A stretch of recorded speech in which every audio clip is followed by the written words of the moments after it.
শেখ হাসিনা, স্বৈরাচারী শেখ হাসিনাকে বর্জন করার আমাদের শেষ এক। এটার মাহাত্ম্য এটাই।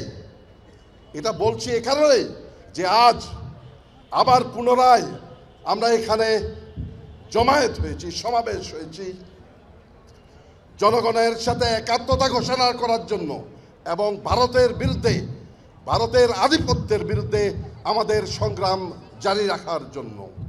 এ প্রসঙ্গে আমি মোদী সরকারকে একটা বার্তা দিতে চাই। মোদীজি, অমিতজি এবং রাজনাথ সিংজি, আপনারা বাংলাদেশ সেনাবাহিনী যেটা দেখেছেন ৭২ সালের সেই সেনাবাহিনী এখন আর নাই। আমরা এখন যুদ্ধোপযোগী এবং যে কোনো শত্রু মোকাবেলায় প্রস্তুত। আপনারা আর আস্ফালন তুলবেন না। ইস্টার্ন সেক্টর, ইস্টার্ন কমান্ড গোছানোর ভয় আমাদেরকে দেখাবেন না। শুধু আমরা সশস্ত্র বাহিনী নই, ১৭ কোটি জনতা আছে আমাদের সাথে, আপনাদেরকে সীমান্তেই রুখে দিতেই। আর বক্তব্য নয়, আমরা আজকে যে জন্য উপস্থিত হয়েছি সেই অনুষ্ঠানে আমরা চলে যাব।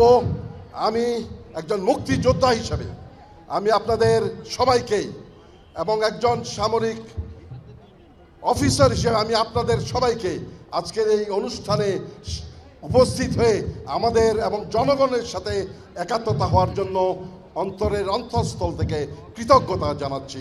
সবাইকে ধন্যবাদ। বাংলাদেশ জিন্দাবাদ। আমরা সরকারকে আহ্বান করতে চাই, আর কোনো নতজানু পররাষ্ট্রনীতি নয়, সাম্যতার ভিত্তিতে পররাষ্ট্রনীতি। ভারতের জনগণকে আমরা বলতে চাই, আপনাদের সাথে আমাদের কোনো শত্রুতা নাই। বাংলাদেশের জনগণ এবং আপনারা আমাদের বন্ধু, কিন্তু ভারতের গেরুয়া পোশাকধারী হিন্দু আধিপত্যবাদকে আমরা কোনোভাবেই এদেশে আশ্রয় দিতে রাজি নই।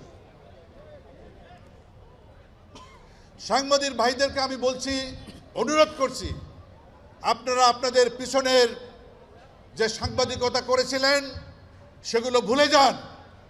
আপনারা জানেন যে প্রকৃত সাংবাদিকতা কি। লেজুর ভিত্তিক সাংবাদিকতা আপনারা পরিহার করুন। আপনারা দেশ এবং জাতির স্বার্থে বাংলাদেশকে আরো আগে সামনের দিকে নিয়ে যেতে পারবে, আপনাদের সেই রকম ভূমিকা এদেশের জনগণ দেখতে চায়। আপনাদেরকে আমরা আরো আশ্বস্ত করতে চাই, সশস্ত্র বাহিনীর লক্ষ লক্ষ প্রশিক্ষিত সৈনিক, হাজার হাজার প্রশিক্ষিত অফিসার, আমরা সব সময় এদেশের জনগণের পাশে ছিলাম, আমরা থাকব।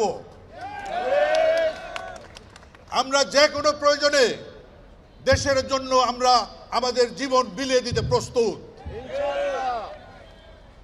আমরা যে আজকে ঐক্যবদ্ধতার ডাক দিয়েছি, আমাদের এই প্রচেষ্টা আজকের এই সমাবেশেই শেষ নয়। বাংলাদেশের বিরুদ্ধে আভ্যন্তরীণ, আন্তর্জাতিক যে কোনো ধরনের ষড়যন্ত্র হবে, আমরা আপনাদের সকলকে সাথে নিয়ে সেই ষড়যন্ত্রকে রুখে দিতে চাই। আমরা কোনো ধরনের নতজানু নীতি কোনো অবস্থাতেই আমরা প্রশ্রয় দিব না।